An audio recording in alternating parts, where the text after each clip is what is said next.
అధికారులు కమిటీ సభ్యులు సమన్వయంతో పనిచేసి యాత్రను విజయవంతం చేయాలి. తహసీల్దార్ శేఖర్. గుమ్మలక్ష్మీపురంలో ఈ నెల 14వ తేదీ నుంచి 15 వరకు జరగనున్న శ్రీ శ్రీ శ్రీ కైలాసనాథ యాత్రకు సంబంధించి తహసీల్దార్ కార్యాలయంలో మంగళవారం తహసీల్దార్ శేఖర్ ఆధ్వర్యంలో సర్పంచ్ బొత్తాడ గౌరీశంకర్, ఇన్ఛార్జ్ ఎంపీడీఓ శ్రీనివాసరావు తదితర అధికారులతో సమావేశం ఏర్పాటు చేశారు.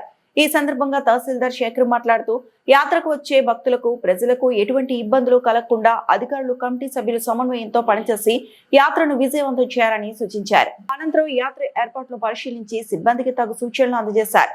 ఈ కార్యక్రమంలో కమిటీ సభ్యులు గుడ్ల హరిప్రసాద్, గ్రామీణ నీటి సరఫరా విభాగం AE Praveen, electrical AE Ravikumar, అగ్నిమాపక శాఖ అధికారి ఏ సింహాచలం, పోలీస్ శాఖ అధికారులు పాల్గొన్నారు.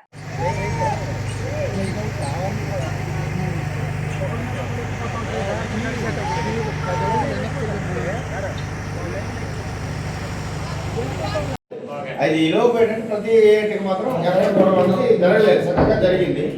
కాబట్టి ఇదంతా సహకారంతో మనం చేసుకుంటాం. ఏంటంటే నా చెప్పినట్టు హెచ్ గ్రౌండ్ కరెక్ట్, వైటీసీ పక్కన 10 గ్రౌండ్ ఇది. ఇక్కడ పోలీస్ ప్రొడక్షన్ పెట్టేస్తే లోపలికి వెళ్ళిపోవడానికి అవకాశం లేదు.